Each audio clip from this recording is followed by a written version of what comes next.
Vivek Ramaswamy, welcome back, man. It's good to be back. How you been?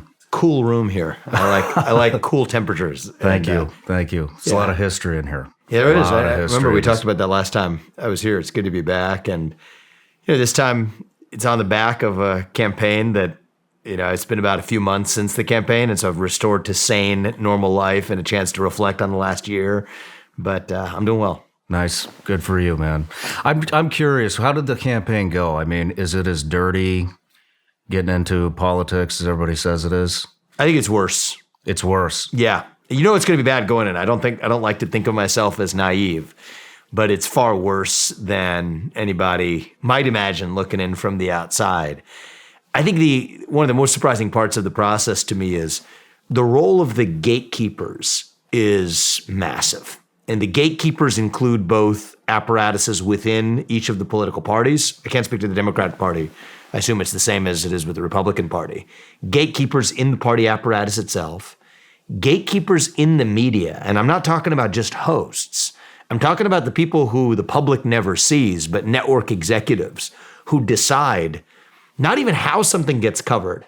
That's not where they tilt the scale. It's whether it gets covered, which is really interesting. And then third, of course, is the people who write the big checks, not the people who write the $6,000, $6,600 maximum checks to a campaign or a candidate.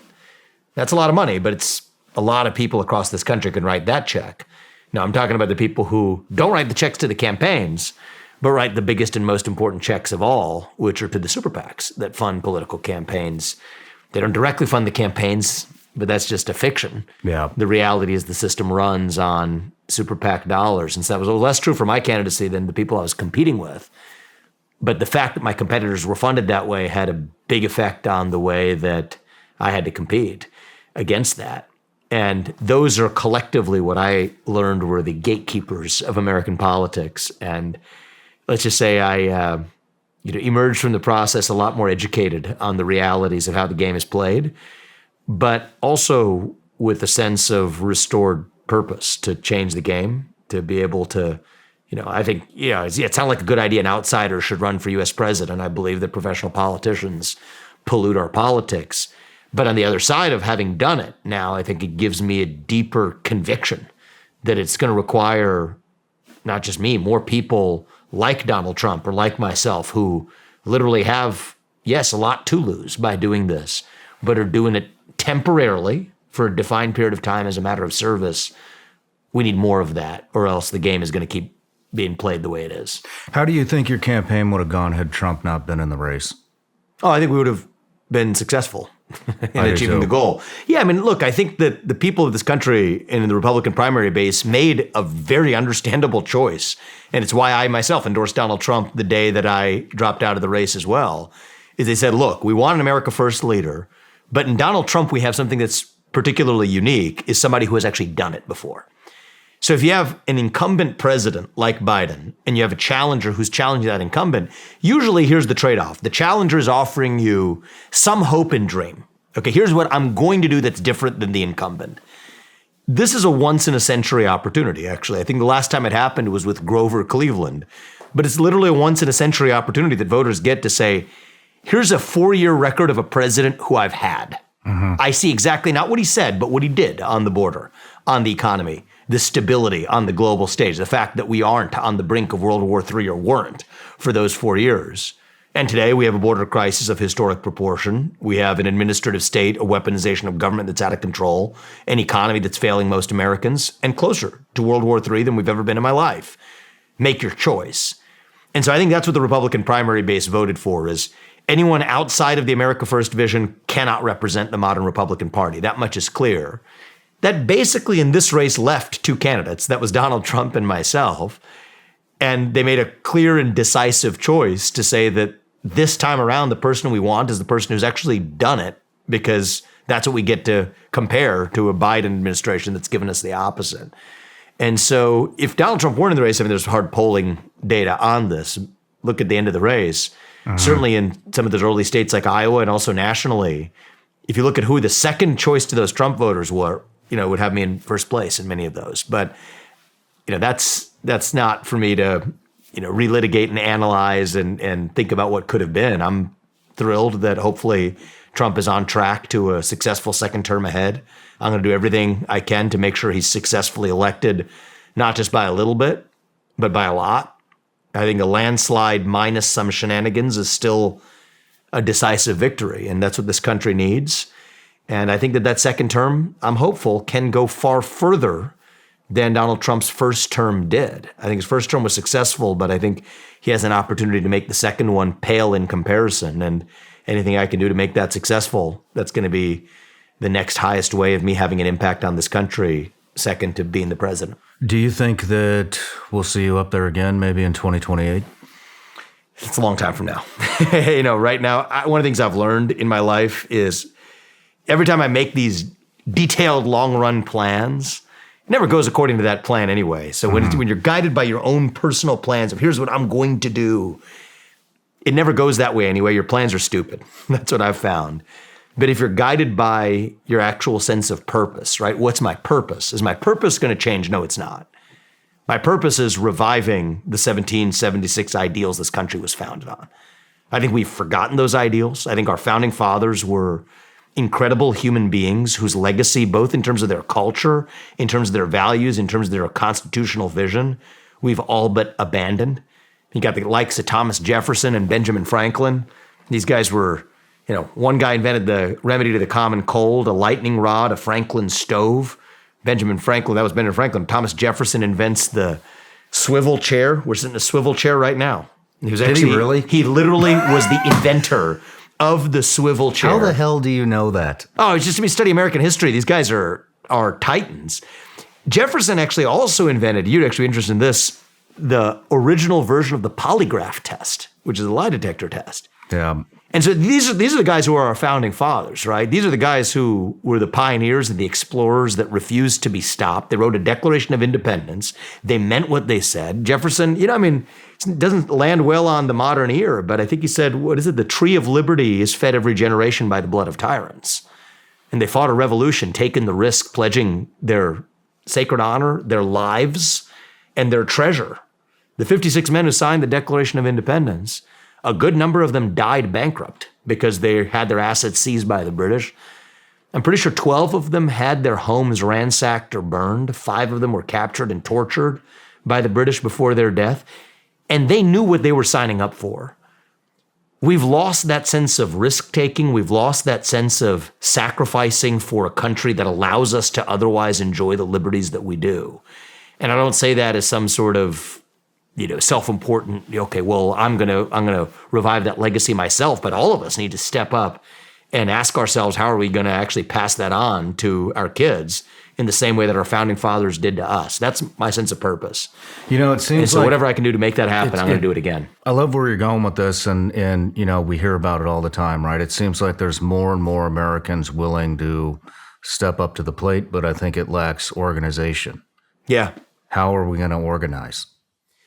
Well, look, I think that the first step is, I think the organization part will be easier once we actually have the underlying will to do it. And I think we're in a place right now, Shawn, where that's changing gradually. I think you had a lot of people before that said, okay, I'm going to look after what my own interest is, let somebody else fight the battles that need to be fought. But especially for the wealthy class in this country, of which, folks like myself are a member of that. And I've had my peers who would look at, okay, politics is for somebody else, or fighting these cultural fights to speak truth even when it's hard. That's for somebody else to do. For me, it's to just enjoy the fruits of that.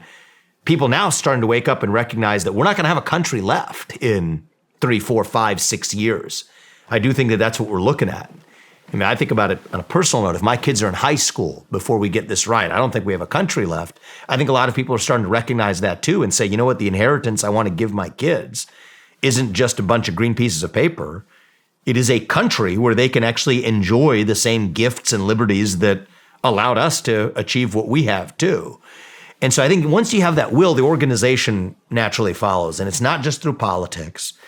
I think about organization as within every institution, right? So within politics, we can talk about what organization looks like.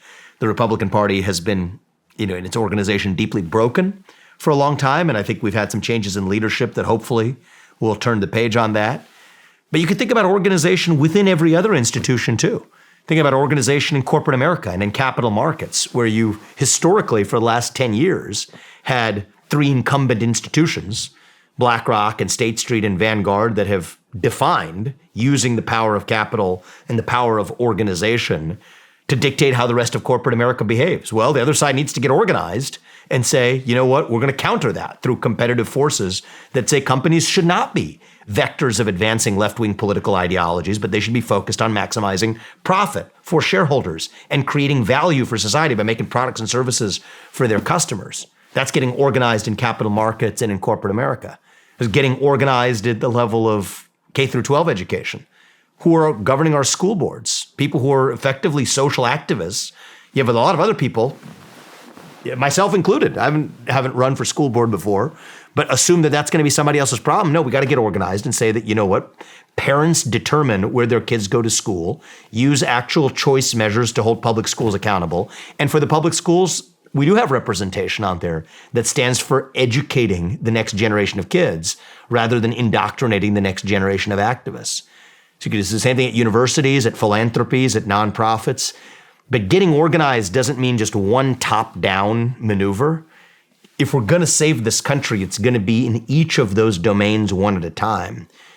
And so I was in it in the presidential race to start with reforming and getting organized and tearing down the deep state and the federal bureaucracy, which is one of those tools that has been weaponized that needs to be, I think, shuttered.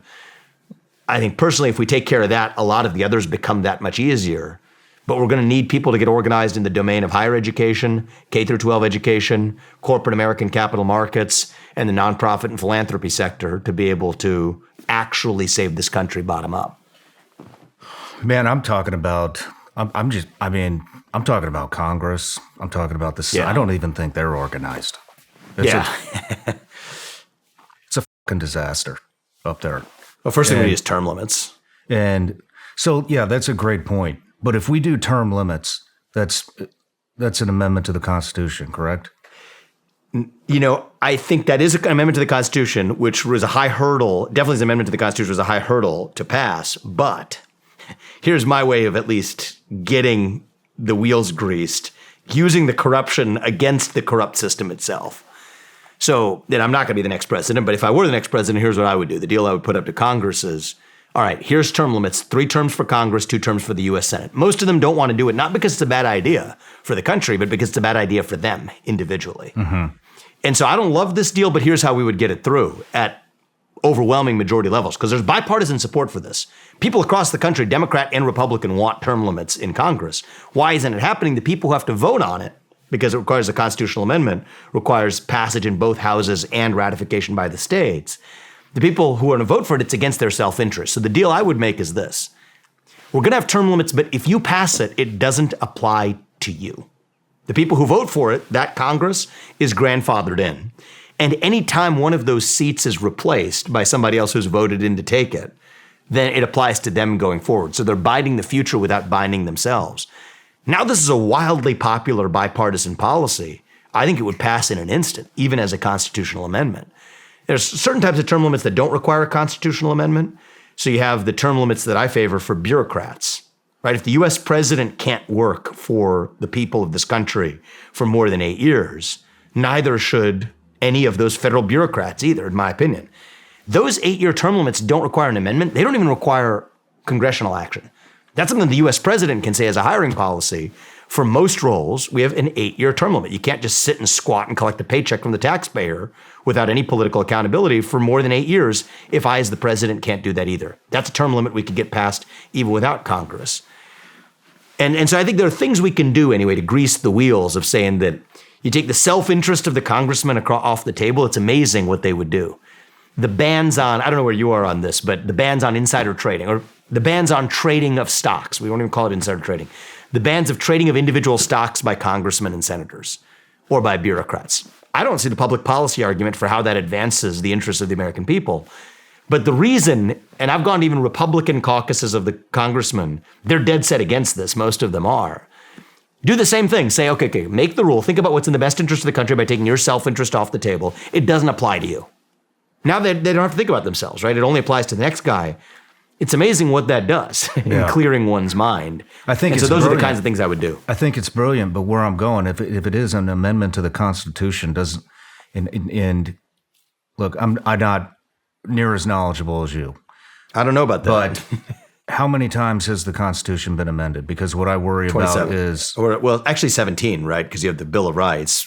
So the first 10. Does that open it up to Second Amendment, First Amendment, and start amending these things? Because there's definitely a push on freedom of speech. There's a push on gun control. There's a push on all kinds of stuff.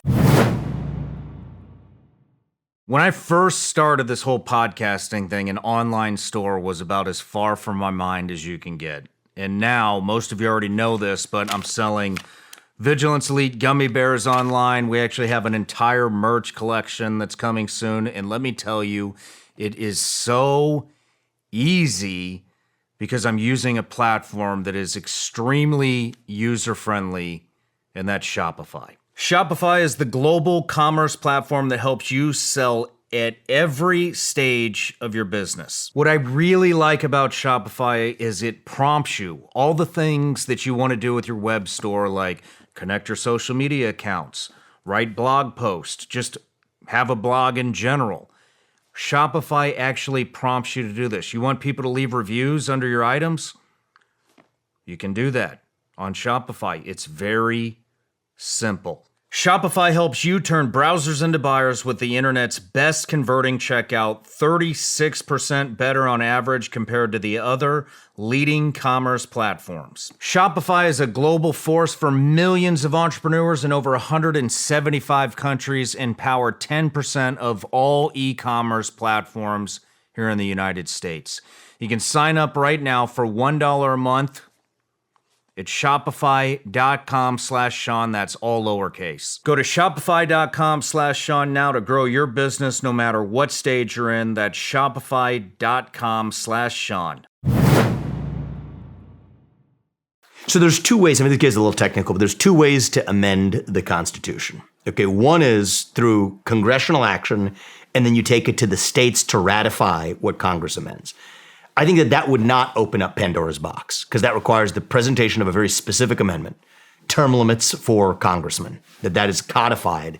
And what do we say through term limits? What are we saying to the people? That we believe in a culture of service. Public service is about serving the public, not yourself. That we believe in a culture where different people at different stages of their life say, I'm going to go into public service, I'm going to do my part, and then get the heck out of there and go back to productively living my life and contributed to this country in other ways. That's the kind of thing that qualifies as a constitutional amendment that could really unite and galvanize a civic spirit in this country and restore trust to say that we're not sending a class of professional politicians acting like leeches, as they do today, on the taxpayers who fund them. That'd be the way to do it. There's a second way to amend the Constitution that some people favor, which I'm actually sympathetic to it, to their motivations, but I don't think that we need to go there. And I don't think we're at a moment where we should go there right now, which is called an Article 5 Convention of States. So that's where a certain number of states can, under Article 5 of the Constitution, call a whole convention. You think about the original Constitutional Convention was amending what the older system was, and that was what the Constitution came out of. You could do that again under Article 5 of the Constitution. There, and a lot of the opponents to the Article 5 Convention worry about this, you're opening Pandora's box. You could just throw out the other amendments too and just come out with something totally new. I don't think we need to go there. I don't think that we've gotten to that point as a country yet. I think let's start with just electing the right person to lead the executive branch of the government, to actually use that authority to shut down the unconstitutional fourth branch of government. Right? The biggest constitutional breach in America today, all the threats to the Second Amendment, to the First Amendment, all of that, the Fourth Amendment, you take a look at the Pfizer reauthorization and everything else going on right now, a lot of that originates with the deep state. And people use this term, the deep state. What is it? It's the people who were never elected to run the government, the 4+ million federal bureaucrats, who are actually writing the regulations that act like laws that bind the behaviors of businesses and people across this country, who were never elected to do it in the first place, and who the Constitution doesn't even recognize as existing. See, if our founding fathers went and walked around the bureaucracies of Washington, D.C., they would find it unrecognizable. They would say, Well, what's this? We set into motion a system where you have checks and balances between three branches of government.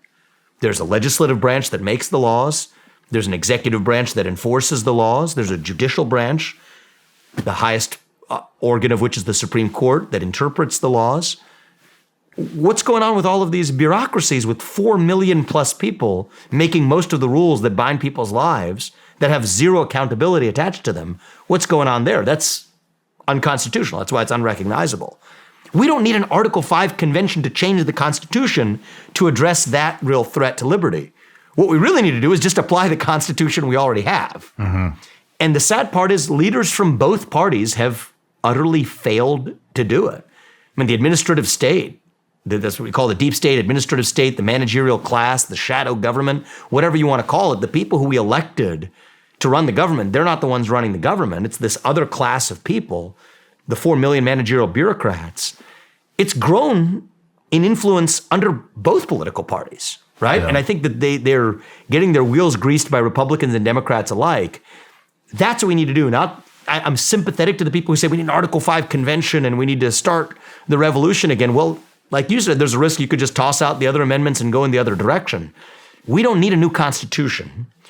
We could add a 28th Amendment to add term limits, and that's something I'm in favor of. But the real thing we need in this country is not a new constitution. We need to apply the Constitution that we already have.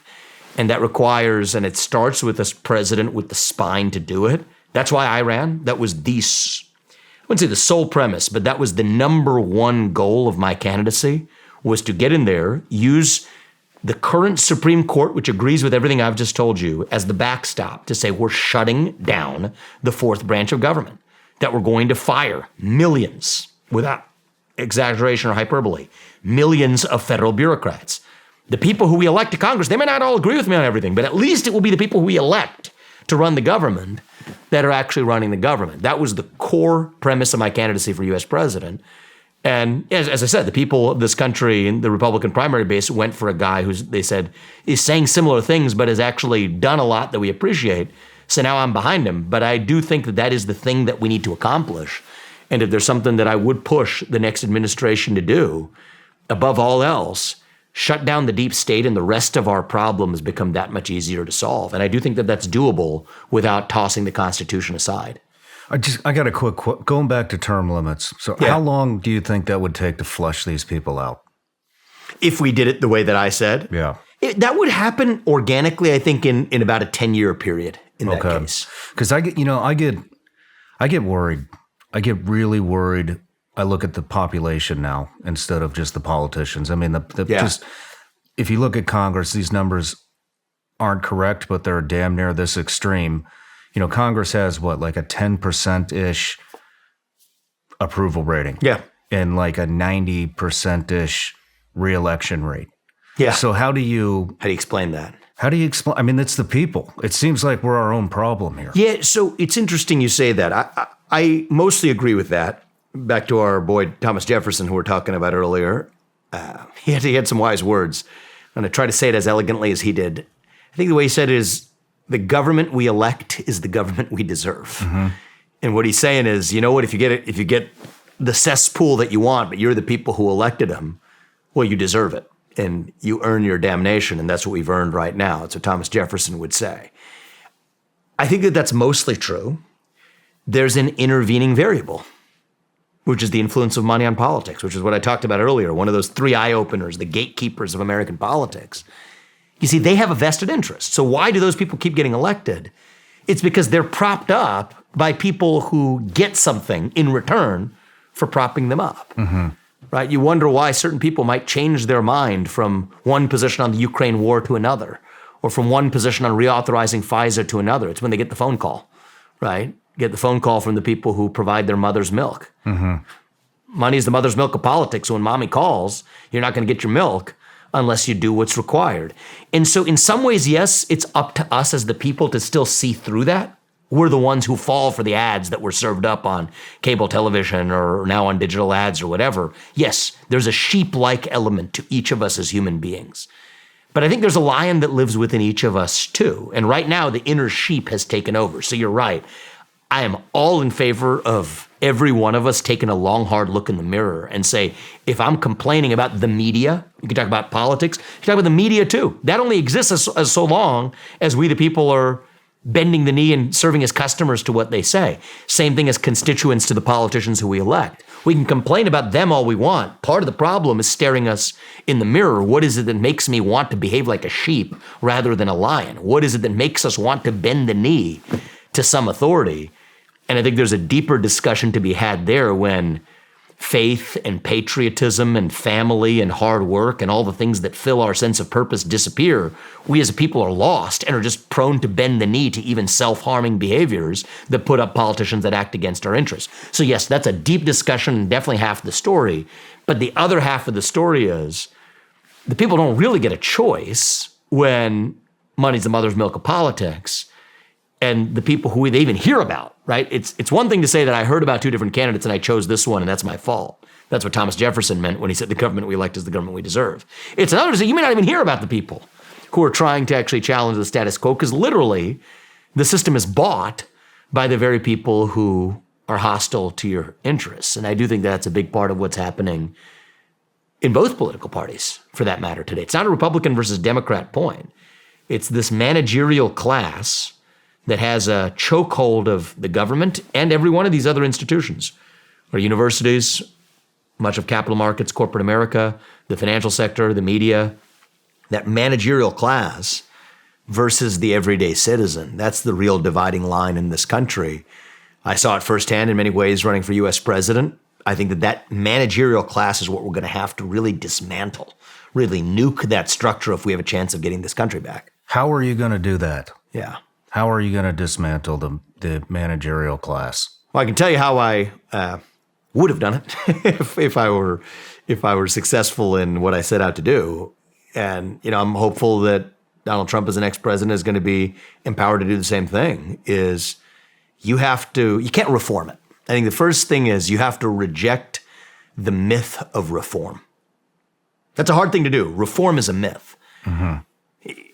Think about well-intentioned people to say, okay, here's how things are running. I want to go in and reform it. Fill in the blank of it. FBI, ATF, CDC. Fill in the three-letter alphabet soup. EPA, FDA, SEC, TSA, God knows what. The idea that you can reform that beast is a myth. Right? The way that beast, what Thomas Hobbes called the Leviathan, the monster, the way they view elected leaders is like cute little puppets that come along every 4 years. And in many sense, that's what elected leaders are. They behave that way. They're puppets of the people who provide the mother's milk. And so these bureaucrats view them the same way. These are cute little puppets that come along every 4 years. I was here long before you arrived, and I'm going to be here long after you're gone. And so they view that as a little bit of an inconvenient constraint, like a passing cloud in the skies. Maybe a little bit of a rainstorm here, but don't worry, the rainstorm will pass. That's the way they view elected leaders. They say, we're the ones who actually exercise the real power. So if that structure is intact, you can't reform it by saying, I don't know, fire Christopher Wray. What are you going to get? You're going to get James Comey 2.0. It's the machine underneath him that you can't take a chisel to. You got to take a chainsaw. Mm-hmm. And does that have some costs? It does. Does that have some risks? It does, actually. Absolutely it does. Are there risks of inconveniences? Are there risks of some disruptions to the status quo? Yes. You can take that risk and make that sacrifice if you know what you're sacrificing for. It's the long-run existence of this country. But that's what it's going to take, is a willingness to not engage in incremental reform because that's a myth, but to engage in a wholesale raising of the managerial apparatus, but not a raising of the Constitution. I'm not saying throw that out. To the contrary, that actually revives our Constitution. 3 branches of government with checks and balances: executive, legislative, judicial. We don't have to make it up. We don't have to reinvent the wheel. We just have to rediscover the one that already worked for the first 250 years. And so that's the way you would do it. Mass firings. Fire not a few thousand federal bureaucrats. I think of the 4 million federal bureaucrats, you know how many the President of the United States or the new administration appoints? We're talking like tens of thousands out of like maybe 10, 20, 30,000 out of 4+ million. The rest, the conventional dogma has held, are immune from being fired by the US president. Think about that.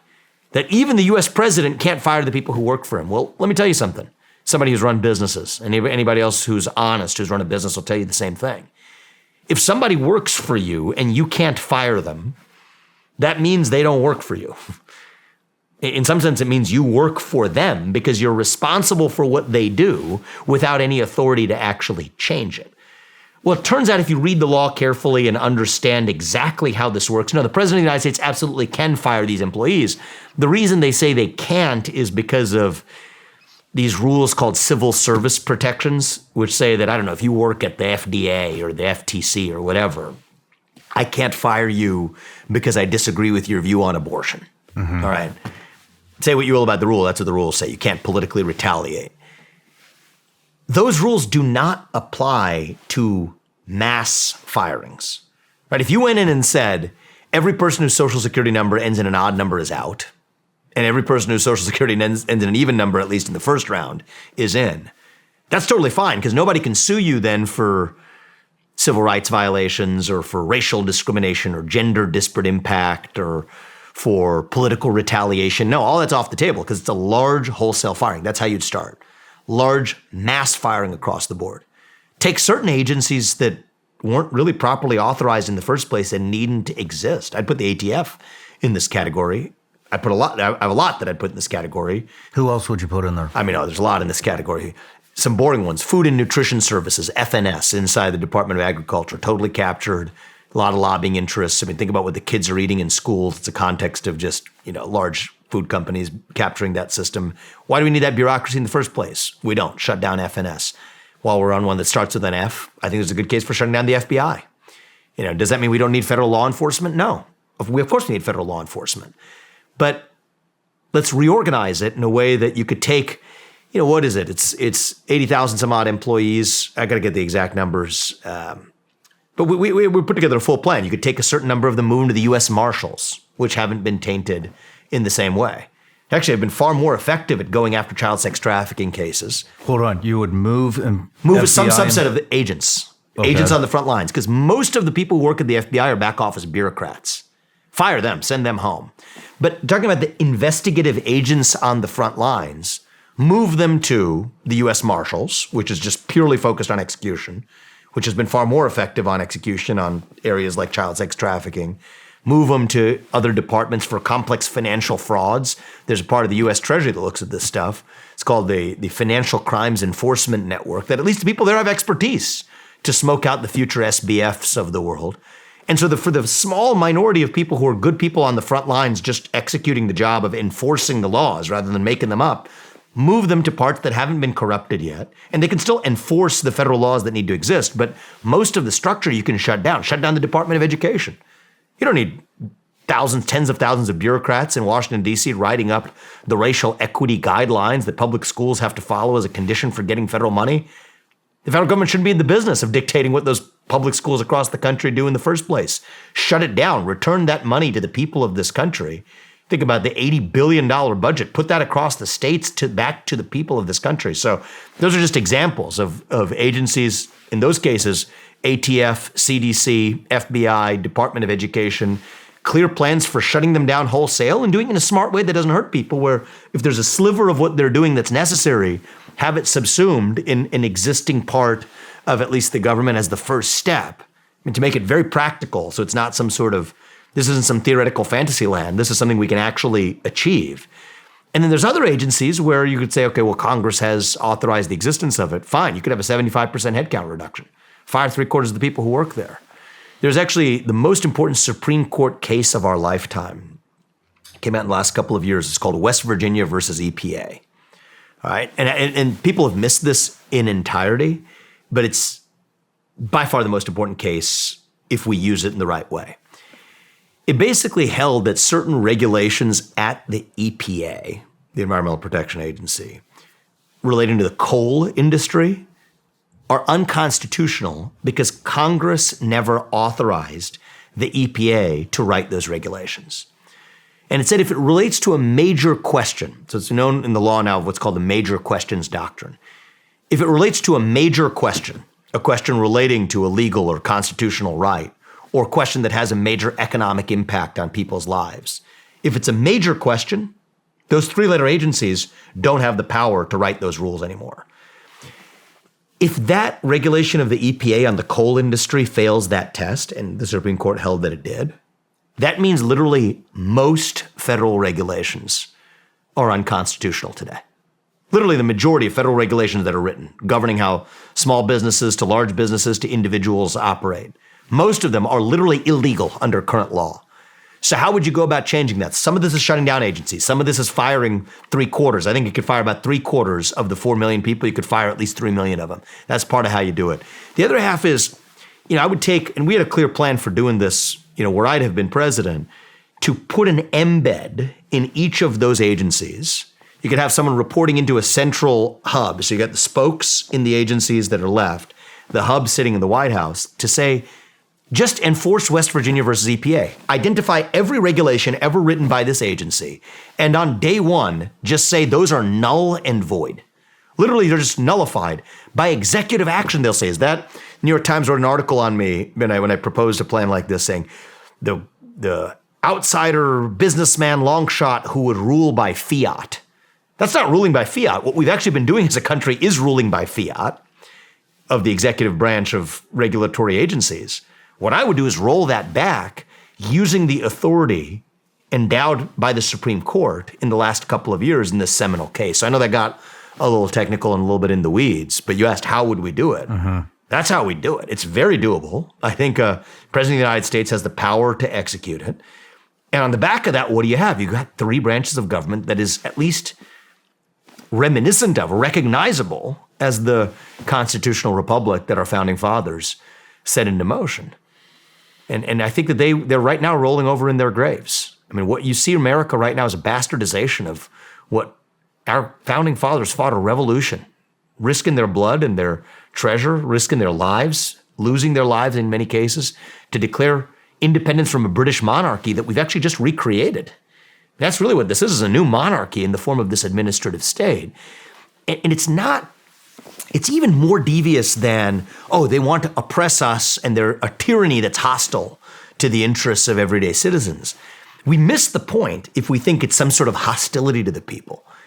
The most devious part of this game, Shawn, is, and it's going to sound weird when I say it maybe, but the most devious part of this game is the people in that bureaucratic apparatus, they're doing what they do, not because they believe they're hostile to you, but because they believe they're being benevolent to you, to us, to we the people, right? Because their view is, we the people could never be trusted to self-govern, to sort out the questions on climate change or racial equity, or the idea that you get to speak your mind, you get to say whatever the heck you want, an opinion, whatever your opinion is, you get to express that opinion no matter how crazy that is. That's crazy talk. A civilization can't flourish if mere peons are able to express their own opinions and have an equal voice at the ballot box. And if you look at most of human history, to be clear, most of human history agrees with them, actually. Most civilizations, old world Europe included, had that same view of ordinary human beings, that they couldn't be trusted to self-govern. But that's what made America great the first time around. And so if we're going to make America great again, we got to revive what made America great the first time around. And that's by embracing, not running away from, but embracing some rather radical 1776 principles.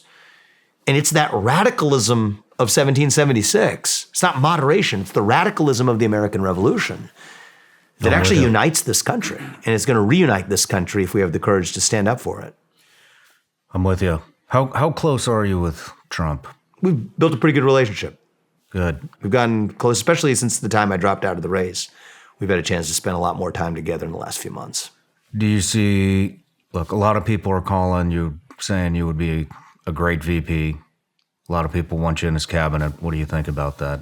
That's a decision for Donald Trump to make. I mean, I think the beauty of being the U.S. president is, I think if done well, you're exercising the executive authority vested in you, as I said, to shut down agencies, fire millions of federal bureaucrats, but also choose who you want to hire. And he and I have had some great conversations. I want to be respectful of the detailed conversations we've had, but I want to serve this country and to have maximal impact in whatever way I can. And, we've got a great relationship, and I think he's got some, great ideas in mind for how we might be able to work together. But I think what he wants in a vice president versus what he wants in a different cabinet position, those are decisions for him to make. And I'll make whatever decision allows me to have the maximal positive impact I can on this country.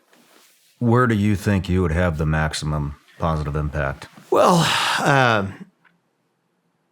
look, I'll start with the basic principle that people are most successful in achieving what they're passionate about, right? It's hard to succeed at something that you have to acquire a passion for. Start with where you have passion, knowledge, and capability, and then use that. And different people, every one of us has our own unique God-given gifts, and yours aren't the same as mine, that aren't the same as anybody else, right? Everyone has their own unique gifts, and I think we each got to look ourselves in the mirror, as we were talking about earlier, and ask ourselves what those gifts are. And so, for me, if I think about what am I passionate about and what needs to get done in this country, and what needs to get done, not in some theoretical concept, but like needs to get done now, I think there's two things the next executive branch of government can accomplish under Donald Trump's leadership. Take me out of it, but things that need to get done, that can get done, and that I happen to be really passionate about and knowing something about. One is, how do you actually shut down the border of this country? Secure it once and for all, and destroy the incentive structure that we create. That's what it is, an incentive structure that we create to be here illegally, and deal with this issue of immigration once and for all. And I have I think a personal dimension here to this is I'm the kid of legal immigrants who came to this country through the front door. And I say this as the kid of legal immigrants. Your first act of entering this country cannot break the law. And I think it is a vestige of the deep state that accounts for that. I mean, right now, the reason people are coming into this country isn't because you have a shortage of people who are chasing them down or trying to go after them. I've been to the southern border. It's our own government actors that are rolling out the red carpet, paving the way for what I will call a mass invasion of this country. So we talk about basic steps we can take, like ending birthright citizenship for the kids of illegals, like moving our own military to the southern border, like ending all funding for Central America until they've blockaded their own borders, each country, from Venezuela to the southern border of Texas, like ending federal funding for sanctuary cities, like mass deportations of anybody who's in this country illegally. That's a touchy subject, but you know what? There's 1 million people, over 1 million, who have had a final order of removal. That means they've gone through the court system. There's no appeal left. It's a final order from the judicial system that still are in this country right now. Mass deporting those people who have committed a crime. Start with that.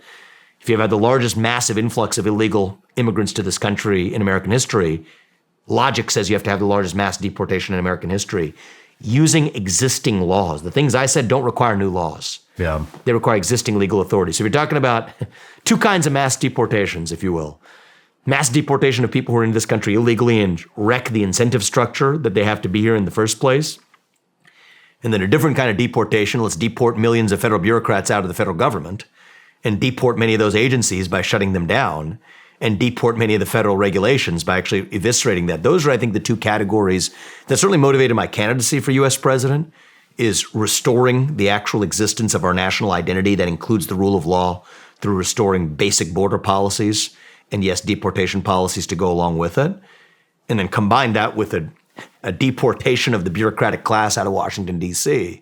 through shutting down the administrative state. Those are the two things that I believe need to be done. For me, I'm passionate enough about, that were the motivations for my candidacy for president. And putting me to one side, whatever role I may play, I believe that Donald Trump has the capability and the willpower to be able to still achieve. I think those are high on the list.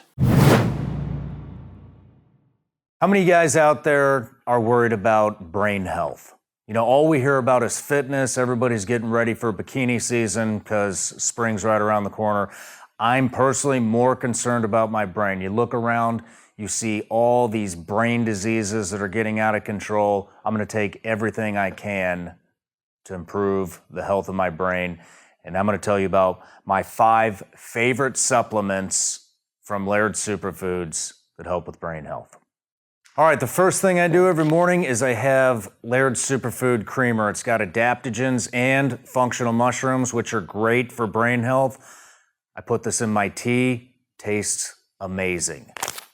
Who likes vegetables? Cool, me neither. That's why I take Laird's Daily Greens. Just pour it in a cup, shoot it real quick, you got your daily vegetable intake. Plus, guess what? Yep, that's right, functional mushroom extract. There's 6 different kinds in here. Once again, great for brain health. After greens, we got daily reds. This one doesn't actually have any functional mushrooms in it, but I can't stand beets. I think they taste like shit. And so I take 1 scoop of this, put it in my water, and I don't have to eat beets anymore. All right, we're winding down the day now. This is the next supplement I take every single night. Laird's Sleep and Recovery. Helps me sleep, helps me recover from my daily workout. And guess what? Yep, you're right. It has mushroom extract. Guess what? It's good for your brain. And I saved the best for last. Most of you know this. My favorite supplement at Laird's is Performance Mushrooms. Has a ton of mushroom extract. Super, super good for your brain. Take it every single day, sometimes multiple times a day. These are my 5 favorite supplements from Laird's Superfoods. You can go over to lairdsuperfoods.com. Use the promo code SRS. Save 20%. Ladies and gents, I would not have partnered with this company if I didn't believe in them. They take the cleanest ingredients. They try to source everything in America unless they find a better ingredient that's more quality somewhere else.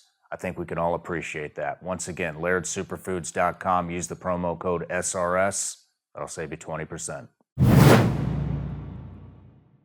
Over the past several years, Vigilance Elite Patreon has fueled what you now see today, the Shawn Ryan Show. Because of our patrons and their support, it has enabled us to produce the best quality productions that you see weekly, including our small team that continues to grow. I've done a complete restructure of Vigilance Elite Patreon in 2024 by adding new and improved tiers and giving them a unique name. Tier 1 is now known as the Seeker, Tier 2 is known as the Protector, and Tier 3 is now known as the Defender. And our newest tier, Tier 4, is known as the Patriots. One of our top benefits by joining Tier 1 is getting early access to all of the Shawn Ryan shows.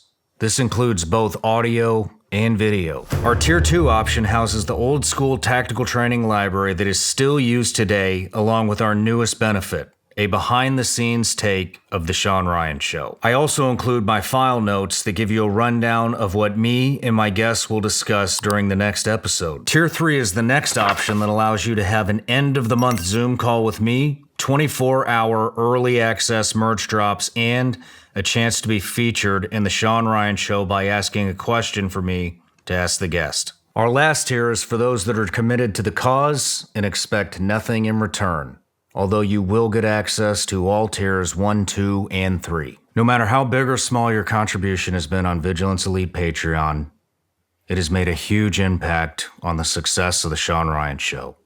You see, without you, there would be no show. There would be no team to support me. And the thousands and thousands, possibly millions of lives that we've been able to have positive impacts on would have never happened. And for that, I would like to personally thank you.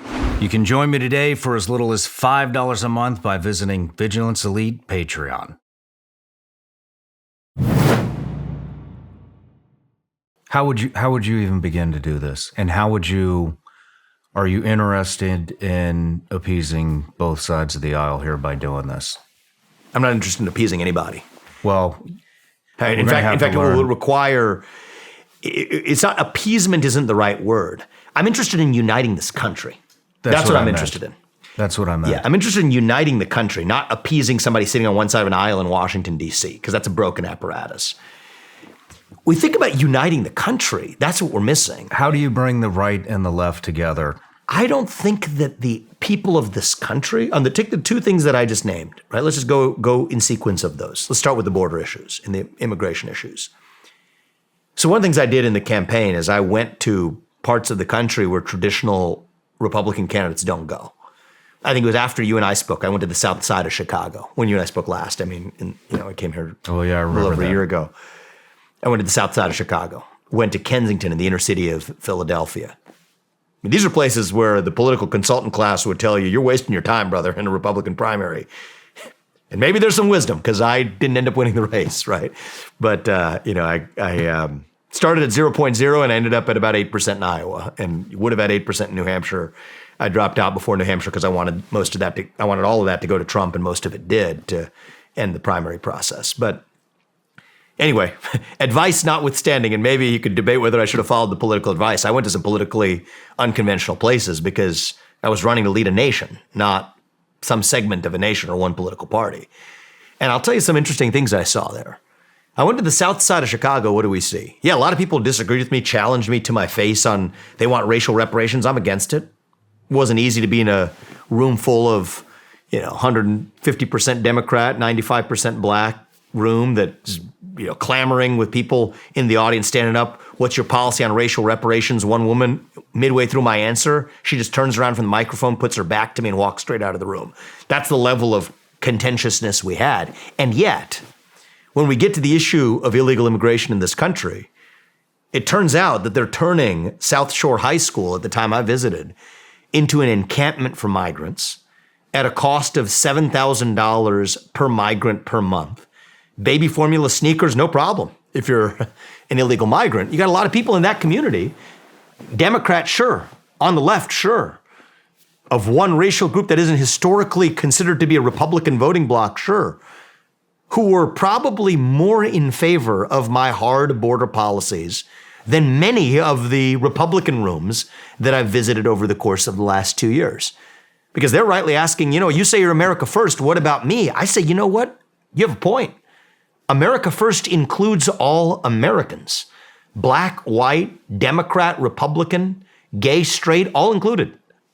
The first and sole moral duty of U.S. elected leaders is to U.S. citizens, and that includes the people who were in that room, who are rightly up in arms about the way in which illegal immigrants are being treated when they're talking about the rule of law and the breakage of the rule of law in Chicago and criminals who need to be arrested, and I believe in all of that. But they say, isn't that a little hypocritical when your own government is the one turning our own high school into an encampment for those migrants? And by the way, many of them had the same view that I did on Ukraine as well. We're forking over, $200 billion to some country halfway around the world, arguably one of the most corrupt nations on planet Earth, if not at least among so-called democratic nations. And we're sending our taxpayer money over there when we could be using those same resources, including military resources, to secure our own border, the absence of which is creating an invasion that's landed on our own doorstep in places like the south side of Chicago to Philadelphia to New York City. So yes, are we going to unite the country? Absolutely. Are we going to unite the political class, many of whom have vested interests in the policies we're talking about here? I mean, you're not supposed to say it this way, but let's be honest. When you talk about the Democratic Party apparatus, no, I'm not going to bring that party apparatus along, but am I going to bring along their constituents? Absolutely we will with these policies, because most Americans agree that we are still bound by the rule of law, that a nation without borders is not a nation. Now, the Democratic Party apparatus wants these policies because it's the hard truth.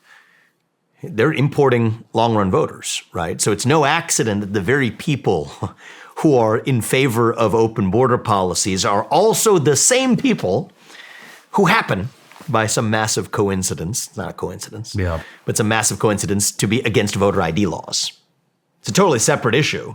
And if you go back to what Democrats were saying back in 2013, they were saying this publicly back then, this is part of securing lasting electoral majorities. Now they've stopped talking about that as openly. But there's a difference between being bipartisan and reaching across the aisle in Washington, D.C. to the bureaucratic managerial class, which is not our goal and ought not be our goal, versus uniting the country of Americans who have diverse views on a lot of things, but still share the same basic values. 80% of us do in this country. I strongly believe that. That's important to me. That's a goal. And same thing with flushing the administrative state, the same thing. I don't care if you're a Democrat or Republican. The people who we elect to run the government ought to at least be the ones who run the darn government. That much we can agree on. And by the way, that you're free to speak your mind on, you may disagree with me on abortion or climate change or policy, whatever it is, and we can disagree like hell, but you have the right to say it without some government actor in the deep state threatening a social media company to silence or suppress what you have to say. And we agree on that, even as we disagree like hell on any range of other policy questions, tax rates to energy policies in this country. I think that that's how we actually unite the country. I don't think we're going to unite the country through moderation, through the idea of, let's say there's a football field, showing up at the 50-yard line, reach, stretch, hold hands, and sing Kumbaya. At most, you're going to get the people who are at the 30-yard line over to the middle. I want to unite the whole country, the entire football field. But the way we're going to do that is reviving the common thread that unites that whole country. And one of the things I have appreciated, and I've, be respectful of the conversations I've had with President Trump, but in the last couple of months, certainly, and we've been, had an opportunity to spend a lot of time in the last few months, one of the elements of his message that I have loved hearing from him publicly is he's been saying this consistently on the campaign trail, and I think it lands. It lands with me for sure, but I think it lands with people across this country who are like me, who have our views but want to see a united country. Success will be our vengeance, right? Success is unifying. And I think that Joe Biden is a guy who pledged to unite the country but failed to do it. That actually opens up a new opportunity for President Trump, not only to accomplish the kinds of things that he did in 2016, but to unite the country while doing it. And I think it's one of the things that once people in this country know that we care about national unity, that it's an objective we care about, not that we're going to use that as some sort of excuse to sacrifice on our principles, but to the contrary, we're going to embrace our principles because we believe that's what's going to unite us as a country. That, I think, actually alone has the power of achieving a unity that we're missing, is just authentically gesturing towards unity. I think will be a huge leap that Donald Trump can take as the next president to unite this country. If Donald Trump talks about the importance of national unity, talks about the importance of success as unifying, of channeling our vengeance into success and unifying this country through success, which he has been doing, which I think is a good thing. If he continues to do that through not only winning the election, but governing, that alone, I think, will go miles towards healing this country and turning the page on, a chapter where here's where I'd love to be in a year or two as a country. To be able to look back at the last 5 years, maybe longer, and just all of us take a big step back and say, boy, did we screw some things up. Boy, did we actually censor speech that could have actually stopped us from locking down schools and messing up a generation of young people and their social interactions, or even killing people who didn't get medical care because we were supposedly stopping another epidemic and stopped you from arguing about it. Or to say, hey, man, we really spent a lot of money on some foreign wars that increased the risk of greater global conflict when we got actual security issues to address here at home. And, even though we might disagree, we started hating each other for our disagreements as opposed to acknowledging our right to be able to air those disagreements. And, we used to be a country where the best person got the job. And we screwed up in the 1800s, where the best person couldn't get the job because they had black skin. And now we're screwing it up because they can't get the job because they have white skin. Boy, if we screwed some things up over our 250 years as a country. Our 250th anniversary as a country is in 2026, right? So maybe heading into that anniversary, that's what we might be saying is, over the last 250 years, but even over the last 5 years, we screwed a lot up. But here's what we're going to do is we're going to acknowledge that. And we're going to have our leaders that acknowledge it and say that there's still some basic principles that unite us as Americans, and we're not going to dilute them. We're going to embrace them. And that's how we're going to turn the page on this ugly chapter in our history and move forward as one nation, still married to each other as citizens in a relationship as citizens rather than a national divorce, which I think is otherwise where this road ends. Let's go back to the border. Would you make it easier would you make the immigration process lighter, easier? Depends on for who. I think we got to operate as a championship team. And the mentality of a championship team is we want the very best to play on our team. Mm-hmm. So if you're a sports team, you want to go out and recruit the very best. So do I want to do that as a country? Absolutely. I mean, Elon Musk, guy who's responsible for a lot of value creation in the United States of America, to say the least, and many others like him. We wouldn't have those people if they did not immigrate to this country and want to be here because we're the place where the champions come. So for people who have actual value to add to this country, and it's not just a bunch of tech guys in Silicon Valley I'm talking about across our economy to add value, and not just to our economy, but to our culture, civic commitments. the citizenship test on the back end to become a citizen, to be able to be a voting citizen, I'd bring that up to the front end to say, even if you're entering this country on any kind of visa program, you got to know the basics about this country. You got to really pledge allegiance to this country. But if you're selecting for skills, loyalty, and a commitment to the civic nationalist vision for what it means to be an American, then the very best and brightest of those, I think we do make it too difficult for them to be here. I met a guy, I'm a tennis fanatic of sorts, but I played tennis when I was in South Florida last time with a guy he's a great guy, played in the Pro Tour. He was number one on Princeton's tennis team, I think for 4 years, even from his freshman year onward.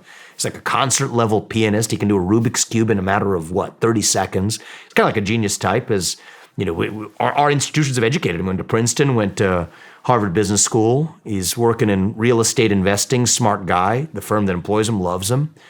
He's been over a decade waiting to get a green card in this country. So that guy, if he asked me, as he did, you have any advice on how to speed this up? I couldn't give him the best advice, but the best cynical advice I could give would have been, sadly, our country's laws are such that you have a better chance of having a path to citizenship if you just catch a flight to Mexico and cross the southern border.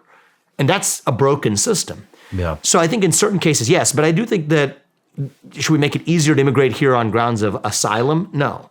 Should mass chain migration be easier, just to say that, okay, if you're some distant relative and somebody who was part of the championship team came over, that your, great uncle's sister also gets to come here because you're part of the same family? No, that's chain migration. I don't think that should be easier than it is now.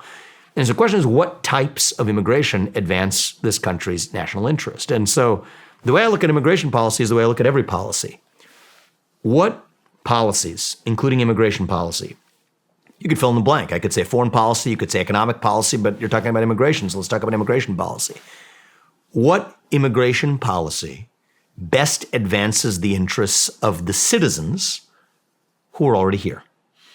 That should be the question. And is there some level of immigration and some kind of immigration that better advances the interests of our own citizens? Yes, there is. Pursue that. Are there types of immigration that don't advance the interests of our own citizens here? Yes, there are. We should limit that to zero, starting with the most abrasive form of all, which is illegal immigration across our southern and northern border in this country. I want to switch subjects here. I want to talk about the barge or the container ship that hit that bridge in Baltimore. What do you think that was? So I'm never one to speculate, Shawn. I'm always tied to facts. I will say that it was, let's just start with an obvious thing we could say. It's bizarre that we just watch something like that happen, shrug our shoulders and say, hey, that's life in the United States of America. And by the way, that there was, you watched that video. It was sort of, I'm sure you watched, if you're asking me about it, you must have watched the video. It was disconcerting. It was truly bizarre. And to be able to just turn the page on that and say, oh yeah, nothing to see here, Baltimore, we got your back and we're going to help you rebuild, whatever that means. And then we're all just supposed to move on and feel secure as a country. Man, thank you. I woke up, I saw that first thing, maybe 5 a.m., tweeted about it, got called a conspiracy theorist right away. I said this was probably on purpose. And then I deleted it because I was like, man, maybe I'm jumping the gun here. But black box goes out right before it hits. They lose electricity. It turns. And, every time we see a mass shooter in the U.S., right, we got to wait. We got sometimes a week before this is who it was. Yeah. But within a matter of hours, we get, oh no, this is... We know for sure. Lost electricity. So I'm not going to speculate, right? Because I don't have the information. I'm always tied to. I say some things that often challenge conventional norms and wisdom, but whenever I do, I'm grounded to facts. I don't have those facts here. Mm-hmm. But what I will say is, it is beyond bizarre that we just accept as a country right now, even just at the level of mediocrity, accepting that, this is just something normal that happens in the United States of America, and we're supposed to just turn the page as though it didn't happen without asking deep and hard questions of how the heck is it that we're now living according to third world results from, let's just take a look at the third worlddom of the United States right now. You got a party in power that's using prosecutorial power to arrest a political opponent in the middle of an election. That's also trying to have him removed from a ballot in certain states in the middle of a presidential election. That's a country where you got barges crashing into bridges come tumbling down, trains that go off the tracks, chemical spills in places like my home state in Ohio, all of which we're just supposed to throw our hands up in the air and accept that this is the new America. Crime wave like we've never seen in this country, an open border with 10 million illegal people are coming in a mass migration across this country, yet military resources being directed somewhere halfway around the world. Yeah, is that the America that our founding fathers envisioned or set into motion? No, it's not. It's the stuff of third world banana republics.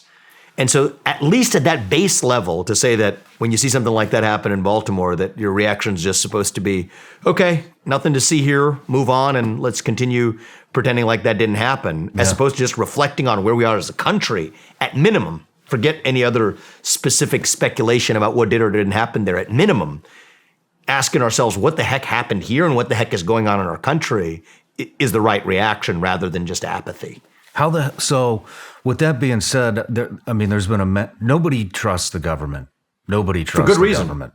Unfortunately. How do you start to gain people's confidence back in the U.S. in the government? Well, I think people should always be skeptical of the government. So I would say never trust the government. But we've been given a reason to systematically distrust everything we're told by the government. First answer is just start telling the truth. Best way to tell the truth is admit the mistakes you've made. I think we would go a long way in this country if you have, say, President of the United States and then a counterpart in the media who does the same thing. Let's take the media example. I would say the same thing for the president.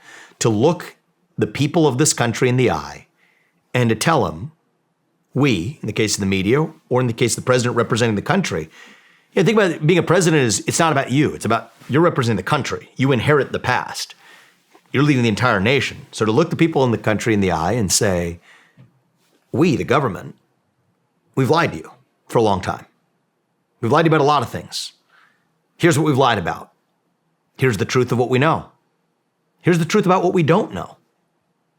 Think about the origins of COVID-19, how much we're systematically lied to. Think about what we do or don't know about topic X that you're not supposed to talk about. You could fill in the blank for what it is. I mean, a hot topic in the last year for congressional hearings has been UAPs, whatever it is.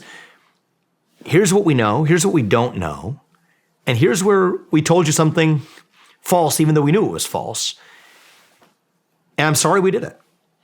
Do you think here's why it's never going to happen again. And by the way, you shouldn't trust me right now, but we have to earn back your trust. And the way we're going to do it is to just tell the truth again to the people of this country, believing that you can handle the truth. And if you have a president who looks the people in this country in the eye and delivers that message, and just one member of the traditional media that systematically goes back through the last 10 years and say, hey, we lied to you. In the case of the media, that's a business opportunity right there. They would capture massive market share right out the gate if you have a media organization that had the guts and the gall to step up and say, we screwed up, here's why we screwed up, and here's what we're going to do to fix it, and don't trust us yet, but we're going to have to earn your trust back. That would go leaps and bounds to reuniting this country and at least beginning to rebuild trust in this country as well. What about holding some of these bad players accountable publicly? Oh, I think that's going to be required as an alternative. Who would you start with? Well, I would start with government actors who have violated the law. I mean, take any government actor who has systematically lied, intentionally lied, about what they knew or didn't know about the origin of COVID-19 or about the risks of rushing vaccines to market or whatever it is. Knowing something and then intentionally lying or trying to cover it up as a government actor, that's a violation of the law. And so if we're talking about restoring the rule of law at the southern border, which I favor, and I will not budge on, we shouldn't make an exception for somebody who happens to, be addressed as doctor before they're addressed, just because they came out of the NIH or wherever else in the federal bureaucracy. If they violated the law in the same way, they deserve to be held accountable in the same way that any other citizen who violates the law is also held accountable. And so I'd start there with government actors who have violated the law. I think in the private sector, there's room for some level of leadership here where people owning this through honesty, I think, would go a long way. So I was at the UFC 300 fight this last weekend. Great day, by the way. A lot of good fights that day. But I was sitting right up there, cage side, and Mark Zuckerberg was there too. So we had a chat in between some of the fights. He's into fighting, and yeah, whatever. I'll just spill the beans and share what we talked about. But yeah, he was telling me something to the effect of, he's really into MMA. And so he said, we become so neutered as a country, right? Why shouldn't we just embrace that we have these human instincts? I've grown to like MMA quite a bit. So I was like, yeah, I agree with you. Okay, we're all sitting here watching UFC and talking about how great it is to watch UFC, and we've become neutered as a country. I said, well, what about that with respect to speech? How do you feel about that? And then he kind of paused for a second. He said, well, what do you mean? I said, well, I think you'd actually make the same argument for just saying that you get to say what you want in this country. We've become too neutered by trying to have central moderators of who decides what you can and can't say. And, his response was, well, look, I'm actually a lot more pro-free speech than people might know. And I've actually known a lot of his own tendencies. I believe that's actually probably true. It's about bending the knee and buckling to pressure. And so what I told him, and he said he would think about it, is, hey, listen, man, I think you could actually do a service to this country if you just came out, if it was in your heart, if you actually meant it, if you say you're pro-free speech and you actually mean it, to just say, hey, I screwed up. You know what? Locking Donald Trump out of an account, a major president of the United States and now presidential candidate, to say that the decision to silence somebody and suppress them, even if I agree or disagree with what they had to say, was making the decision under pressure, under forces of pressure where a lot of people were buckling to outside pressure. We become neutered as a country, and all of us are subject to that kind of pressure, and some of us screwed up, and I screwed up. And if I were to make that same decision again, I wouldn't make the same decision. If you said that, I think that would have a therapeutic effect on the country. That's a form of accountability. The best kind of accountability is where you actually own it for yourself. And I think people in this country, I think it's part of our human nature, there's a part of us that wants vengeance, but there's also part of us that is hungry to forgive, actually. I think that that's one of the Christian values that the nation was founded on. It's a founding value of Judeo-Christian value. It's a founding value of this country. It's a value of many faiths across the world. It's something in our nature that opens our heart to forgiveness, but it requires somebody who deserves to be held accountable to be the first person to hold themselves accountable if they're that person. I think that goes a long distance too. And so if a guy like Mark Zuckerberg, that was the extent of our conversation. I think he left it off saying he would think about it. That's where it ended. Yeah, that's definitely where it ended. Weird. But whether it's a member of the press at CNN, whether it's a guy who leads a large platform like Meta, whether it's a U.S. president, even if it's not Donald Trump saying I screwed up, but we screwed up as a country, and we're talking together, leading this entire nation, that we as a federal government have screwed up for the last 20 years. And I'm saying this not to blame somebody else, but I'm saying this on behalf of the government of the United States to apologize to the people of the systematic lies that we have told you. Not me as an individual, but we as leaders of this country have told you for the last 20 years. But I'm saying it with the goal of saying we want to turn the page and move on as one nation under God. That's a separate discussion for another day. I think the four-letterization of God in our culture, I think, is something that has left people hungry for purpose too. But if we come back to just admitting those failures, that's, I think, the best form of accountability, rather than one side having to extract that vengeance from the other. But that does require a level of self-awareness. I think that does require a level of authenticity and temperance. And I think of most leaders of technology companies, I think Elon Musk has done a great service by bringing a competitive dynamic to the table that paves the way for this. Mm-hmm. But if the likes of, the leaders of Google and YouTube and Facebook, countless other platforms, stepped up to the plate and say, hey, we got it wrong. And here's where we got it wrong. And not in some fake sort of faux humble kind of way to check the box and move on, but in a real way, and have behaviors that then reflect that they mean it. I think that's far better than trials of prosecution for, breakages of the rule of law in ways that challenge legal theories to push those prosecutions. It may be required at a certain point in time that you require legal accountability. Certainly for government actors who violated the law, I think that that's warranted. But to take it then the next step, how great would it be if we actually had a culture of leaders of those institutions just admitting their mistakes, doing it honestly, changing their behavior in a way that's credible, not some fake admission, but a real admission of accountability. I think that would be a long way that people even outside of politics, leaders like Zuckerberg, could actually do a great service to this country if they actually owned the mistakes they'd made and changed their behaviors accordingly on their own. And I think we have an opportunity where I don't rule that out. I've not lost hope on that happening. I think it's actually a cascading effect, right? If you imagine Donald Trump winning in a decisive landslide, as I believe is possible, assuming the mantle, saying that, you know what, I'm not going to compromise on the principles I ran on. We're going to enforce the rule of law. We're going to seal that southern border. If you're in this country illegally, I'm not going to just become moderate because I go into Washington, D.C. I'm going to deport people who are in this country illegally. So I'm going to do what we told you we're going to do. But our goal on the other side of that is actually to unite the citizens who are here behind the common values and purpose of what it means to be American. I think that leaves space for a lot of the bad actors to then take a page for that playbook, and at least a certain number of them to reveal themselves not to have been bad actors, but maybe even good people who took bad actions. And if we give ourselves the space to at least not put people in such a corner, sometimes if you put somebody in a corner, they're stuck having to only behave in the corner you've put them in, right? But if you give people the space to come out of the corner they feel trapped in, and I feel like a lot of the media does this to Republican candidates all the time, but I think it can happen across the board, is if you put somebody in a corner and give them the only choice, they become the demon that you force them to be. And I think that if we give people the latitude to maybe admit error and correct course, I think that would be a preferred way of reviving and rebuilding this country. And I think we can do it. I got another question. We only have 10 minutes left. Oh, man. All right. It's a tough one. You're probably not going to like it. But do you have any apprehensions about Trump taking the presidency if he does? Let's take Biden out of the equation. I think the majority of the country knows he's incompetent or completely controlled, whatever. He's a disaster. He's a buffoon.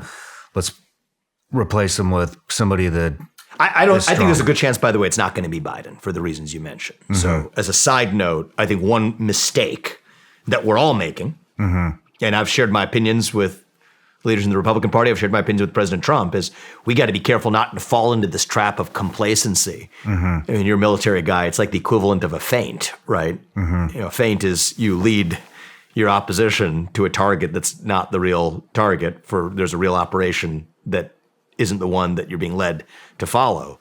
Well, that's exactly, looks a lot like what's happening to me, is make the entire Republican Party's focus and platform and fundraising and everything focused on beating Biden. What a great way to get to July or August and then find out that actually all of that political, financial, and messaging capital was wasted.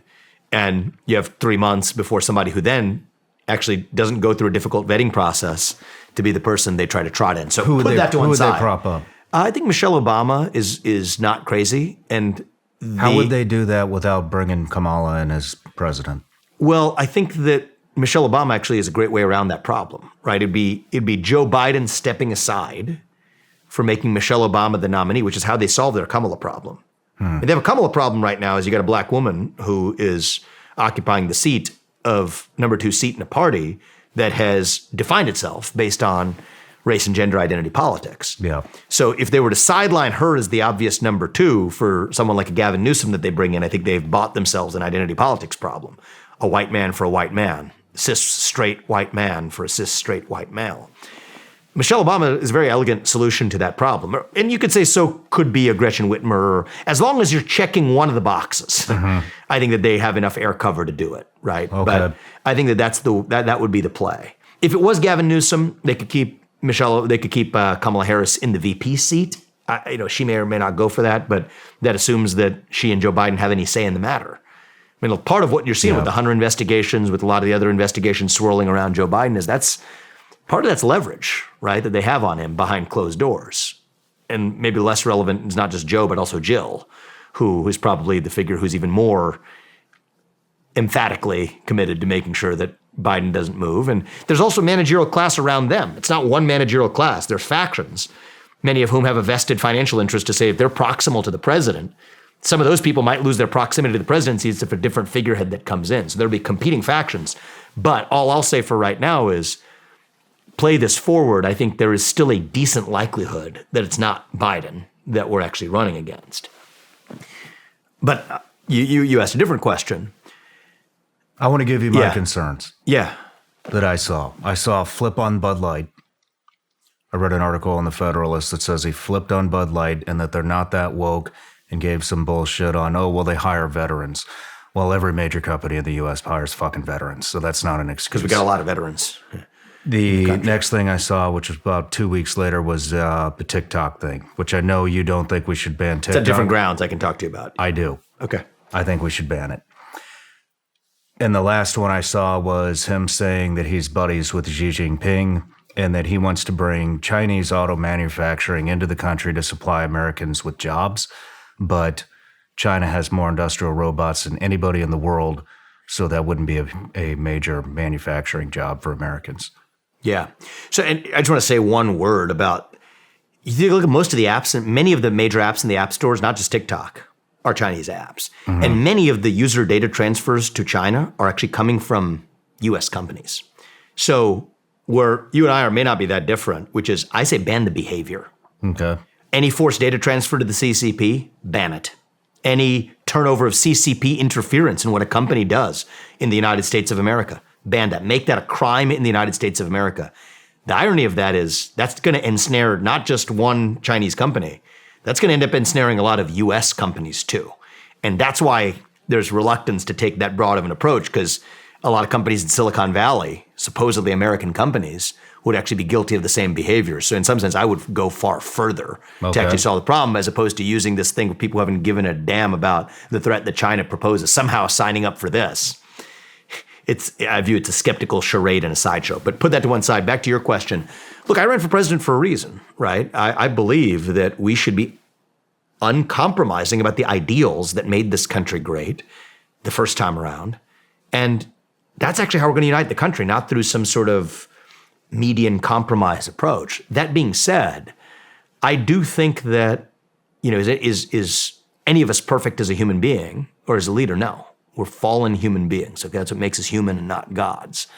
But I do think that unambiguously, Donald Trump is going to be the best person in the race, certainly, by far, to lead this country forward. And I think he's going to be not a good president, but I think he has the potential to be a president in the second term even greater than the one that he was in the first. And I think he had a great first term. I said it on the debate stage. I think he's the best president we've had in the 21st century. People really turned their heads at that one. So wait a minute, let's just go down the list. George Bush, Barack Obama, Donald Trump, and Joe Biden. It's not even close. Who was the best president of the 21st century? It was Donald Trump. And that was in his first term. And I think in that second term, I truly believe he has an opportunity to go further, because he has, like any human being would, learned a lot from that first term. He came in, as I would have, as an outsider, without that experience in the government, but has learned, and I've seen this in my conversation with him, learned a lot from that experience. I think some of that, even in my conversations, I've learned a lot from him that are a little bit different from what my understanding might have been looking from the outside in terms of how he made some of those decisions. And I think he's learned from a lot of those experiences and is ready to go now to the next level of even more effectively administering that agenda. I mean, think about the way that they're thinking really ahead to transitioning with a running start rather than last time around where it was a lot more difficult. He was hamstrung in the first 2 years of that presidency by a Russiagate investigation that was effectively a made-up nonsense out of a Hillary Clinton-provided Steele dossier that impaired his ability to govern for those first 2 years. So I think those lessons learned create the potential for a second term that will be more successful than the first. But I can't speak for anyone but myself. I'm going to do whatever I can to make sure that second term, and that he's, first of all, most successful in getting there, in actually winning it by decisive margin. And second of all, when he gets there, to be one of the most successful presidents in American history. I think that's truly what he has the potential to do with a guy who has the right America First vision, who has 4 years of experience with a great first term under his belt. Now a decisive national reckoning, I think, against a failed president in Biden that could give Trump the mandate, not just in the executive branch, but even in Congress and the Senate, to implement an agenda in those first 12 months. Do I believe that he has the potential to be one of the most successful presidents in American history in that second term? I do, actually. And, I'm never a guy who just sort of likes to, we're sitting in an armchair now, but pontificate in an armchair about what could or couldn't be concerns. I want to figure out what are each of us, myself included, able to do to make sure that we actually achieve that success. And, I think I've been really really encouraged by the conversations I've had with President Trump. This one's public, or he made it, public in one of his speeches, so I, feel free to talk about it, is take New Hampshire. I had just dropped out of the race. I was talking to him backstage before one of the speeches he gave in New Hampshire. I think this gives me a lens that really sees a different dimension of Donald Trump than you would just get from the media. We're talking about the perils of a central bank digital currency in the United States of America. You're familiar with this issue? Mm-hmm. Yeah. And I think that Donald Trump's response when I brought that up to him backstage, I said, listen, I think this could be something woven into your platform. It was an important part of my platform, is the opposition to a central bank digital currency. What many professional politicians would do would try to memorize the acronym. And you even see some other Republicans who ran for president take this approach. And, we'll leave that where it is. CBDC, I'm against it. I don't know what it is, but I'm against it. Versus Donald Trump, who was very honest, says, what the hell is that? Tell me what that is. And we discuss it. And he says, okay, well, why do they want to do it then? Well, that's a guy who then wants the best arguments for the other side. He processes it. Doesn't come to a decision on the spot. Asks a couple of other people around him what their perspectives were. Thinks about it, goes on stage, doesn't talk about it that night. Now, a few nights later, he goes back out on stage, and he's clearly talked to more people in the intervening period and said, tonight I am pleased to announce that I am opposed to the creation of a central bank digital currency in the United States. And in New Hampshire, you have a very educated primary voter base that went nuts. They were cheering for him because they knew that was the right position for him to adopt. And, he's also a guy who, I don't need the credit for this, but on stage just says, hey, this came out of my conversation with Vivek Ramaswamy a couple nights ago. And so that just defies everything that the mainstream media says about this guy, that he's some sort of dogmatic leader who doesn't listen to the people around him. What I see is actually the exact opposite of that. Somebody who wants the best ideas to win, somebody who is interested in getting the thing done rather than just to take credit for it. That's actually the Donald Trump I've seen behind closed doors. And I think the more of the country is able to see that, the more successful he's going to be, not just in winning this election, but to have the kind of mandate from the people of this country to do the right thing. Now, is any leader, myself or any other CEO or across this country, influenced by the people around them? Of course they are. So I think it's really important that the President of the United States have both the right head on his shoulders, but also the right people around him. And I think that was also one of the learnings from that first term, is they had a lot of different kinds of people around them in that first term. And what I see for Trump and the team around him now is they're laser focused on making sure the people who they staff the next administration with are really aligned with his vision and his agenda. And I think that's critical. And I think if they get that right, and I think they will, that second term is going to be one of the great terms of any president in U.S. history. Fair enough. Well, I appreciate it. Vivek, I hope to see you in there, man. He's going to need a guy like you in that cabinet if he wins. So best of luck to you. Whatever is required for the country, man, we're gonna do it, and it's good to be back with you. Right on. Thanks for coming. Thanks, man.